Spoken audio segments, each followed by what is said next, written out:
Hello folks, and welcome to another review on this channel. This time it is the Xiaomi 70mai Dashcam Pro Plus.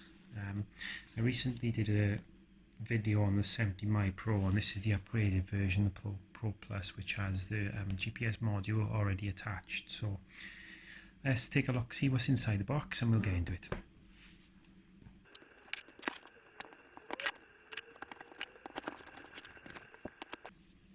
Right, this is the box itself before I continue.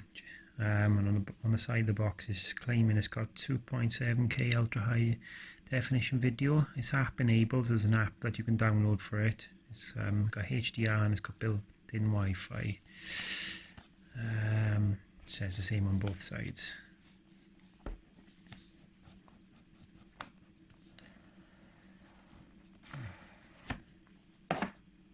So the first thing you come across then is this little black file, shall we say, and this contains the instructions and some installation guides and an extra piece of 3M tape or sticky tape to stick it to your window in the car. So that's that.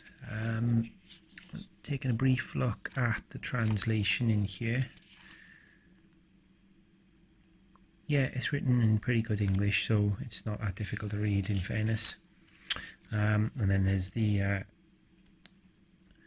installation QR codes then to get it from Android and from the iOS app store, so you can run this on both types of phone.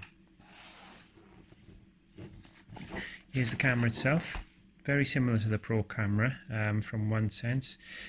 You've got 4 buttons across the front there with the on or off button on the side. You've got a LED sensor, or LED light, sorry, just there, indicating whether the camera's on or off. And on the side here, you've got the SD card slot and micro USB power cable slot there.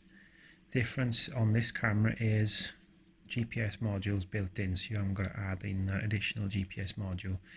And as with the previous version, you can change the angle of the camera as well.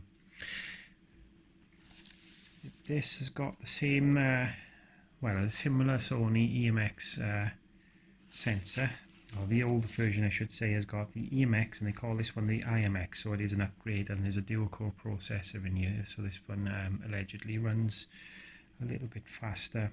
The screen on the back is a 2-inch screen, and the resolution on this screen is 480 by 360, whereas the old one was 320 by 240, so the resolution on here is a bit sharper and looks a bit nicer.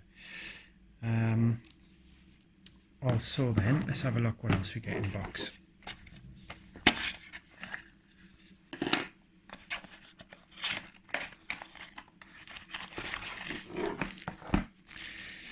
This is like the shoehorn thing to help you take the camera back off once it's installed.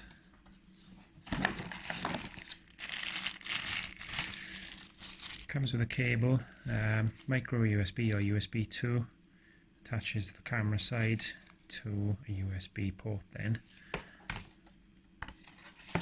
Along with that comes this little part. Now what you do with this part is it slots over the camera, and then that sticks to the screen, and that allows you to take the camera on and off the screen without actually having to peel off the tape, so you could keep the mount on the screen on a permanent basis and not have to worry about replacing the tape every time, so that's quite useful.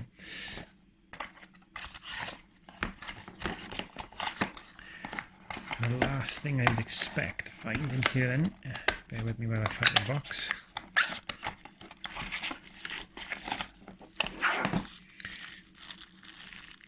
Is the cigarette lighter, or the electric power adapter, so you can plug the camera in to the cigarette lighter and also have an additional port free then to charge another device should you wish.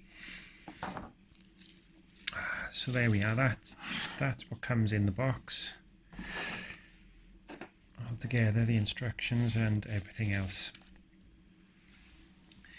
Now I think I prefer this camera over the other version, simply because the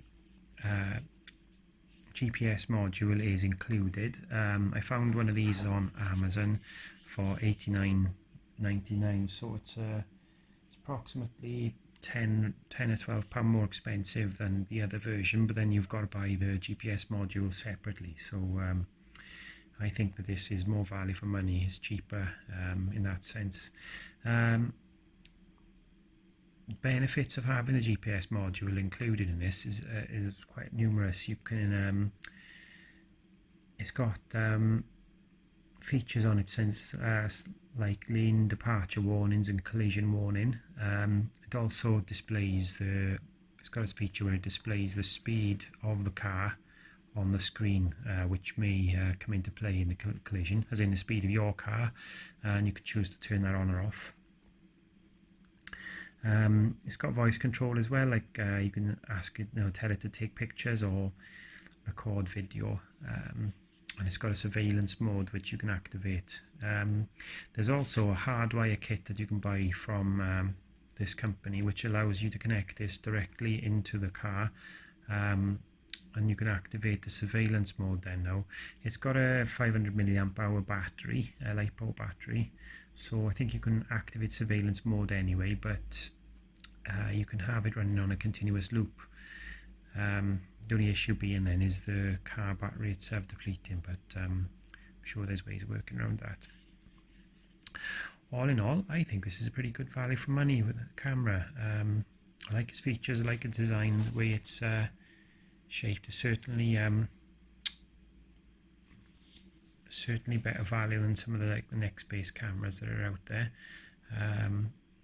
It can be installed quite simply, or you can pay for a professional to hide the cabling around the headline in your car to look more of a professional or a manufacturer install. Then the only difference between these and some other cameras is that once it's mounted on the screen, on the windscreen of your car, that is the only direction. The camera can't be adjusted left and right, so you need to make sure that when it is installed it's pointing directly in the direction you want it, and you haven't got it sort of wonky on the screen, otherwise you can have a slightly wonky field of view. Obviously it can be adjusted up and down to suit, but you can't adjust it left or right once it's installed. There we go, that's pretty much it. I will try and get some footage for this and also the installation process, and add this to the channel in the near future. If you've got any questions for me, or you'd like to know some more information about this camera, please leave a comment and like this video. And if you have enjoyed this video, then please take the time to subscribe to my channel. There'll be more tech reviews coming up on items like this in the near future. Okay, that's been the review of the Xiaomi 70mai Pro Plus camera. Thank you for watching. Cheers.